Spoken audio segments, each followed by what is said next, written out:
Amang Diyos, ako ay iyong anak. Kay Kristo, may malaya akong paglapit sa iyo. Hindi ako alipin ng takot.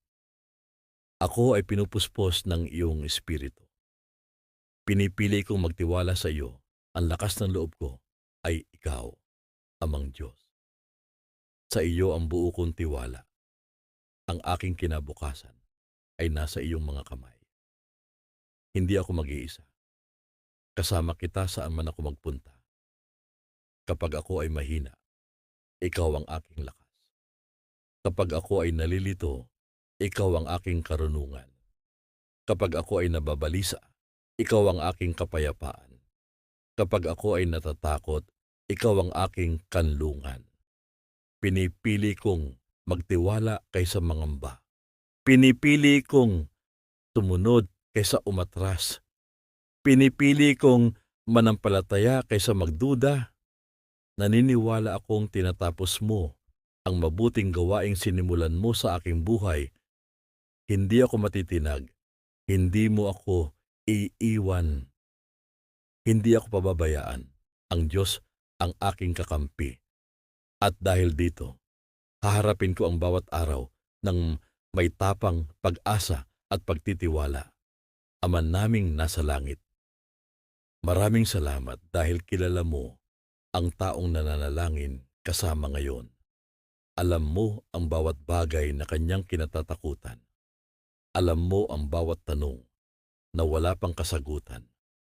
Alam mo ang bawat laban na tahimik niyang dinadala. Ngayon, hinihiling ko na punuin mo siya ng iyong banal na pagtitiwala. Palitan mo ang kanyang pag-aalala ng iyong kapayapaan. Palitan mo ang kanyang pangamba ng iyong katapangan. Palitan mo ang kanyang pagdududa ng matatag na pananampalataya.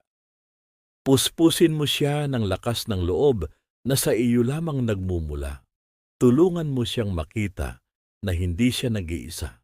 Nakakampi niya ang langit, na ikaw ang kanyang ama, na ikaw ang kanyang tagapagligtas, na ikaw ang kanyang pastol, at ikaw ang kanyang kanlungan.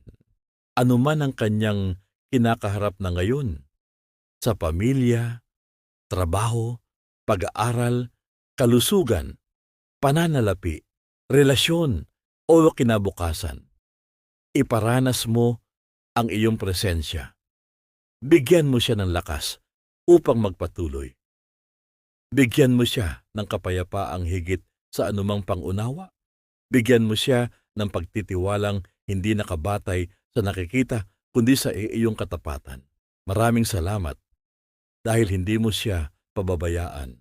Sa pangalan ni Jesus. Amen.